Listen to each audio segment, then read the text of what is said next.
E recentemente eu estava em viagem por Minas Gerais, estado do Lauro. Eu fui visitar, na cidade de Cordisburgo, a casa do escritor Guimarães Rosa. E é muito curioso, viu? Deixa eu contar um caso para vocês, já que estamos no. Eu tô com o espírito mineiro vivendo em mim ainda, tá? Então eu vou contar um caso para vocês aí. Primeiro, essa questão da intuição.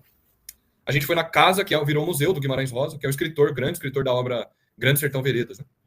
E ele tem outras obras de contos. E aí no museu tava algumas falas dele mesmo explicando como ele concebeu alguns contos. Quando chega no último, ele tá falando: olha, esse conto eu escrevi em um mês, o outro conto eu demorei uma semana, etc. Chega no último conto, ele diz assim: olha, eu queria escrever um conto sobre carro de bois.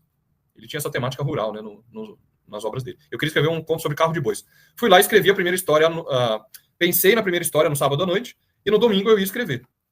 E aí diz ele que acordou domingo, veio a história pronta, outra história com o mesmo tema, mas outra história completamente diferente, e palavras dele, por mediunismo puro. Palavras do Guimarães Rosa.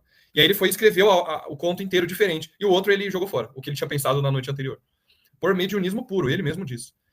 É mais um caso de intuição, né? E na obra do Guimarães Rosa, só para fechar esse parênteses literário aqui, ele cita Kardec. Inclusive, como ele tenta. A Grande Sertão Veredas é a grande obra dele, a obra-prima, né? E o Kardec aparece nas primeiras 50 páginas.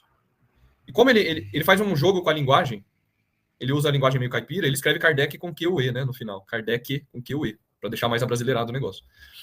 E deixa eu contar para vocês, esse caso eu vou ter que contar.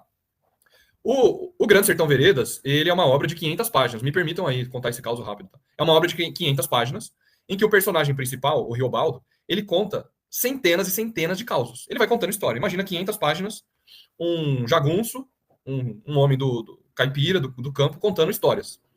Em uma delas, ele cita o Kardec, ele cita o Espiritismo. Em apenas uma delas. Eu chego na abertura do evento, uma pessoa lá do evento vai fazer uma contação de história. Ela tinha toda a obra do Guimarães Rosa para contar. Ela escolhe justamente um caso que o Riobaldo conta, de um personagem que chama Compadre Quelemem, em que, em termos espíritas, o que ele está falando é sobre a escolha de provas e a reencarnação. Eu achei fantástico aquilo.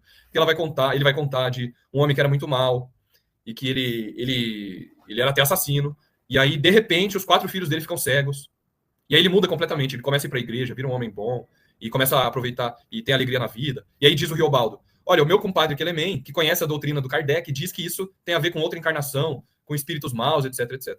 Então, assim, tinha histórias variadas para ela contar, e no período que eu tive um dia lá, era uma semana inteira de evento, eu tive um dia, e aí ela, coincidentemente, resolveu contar essa história, né, que cita Kardec. Eu estava com a minha mãe lá, a gente ficou muito feliz de ter presenciado isso.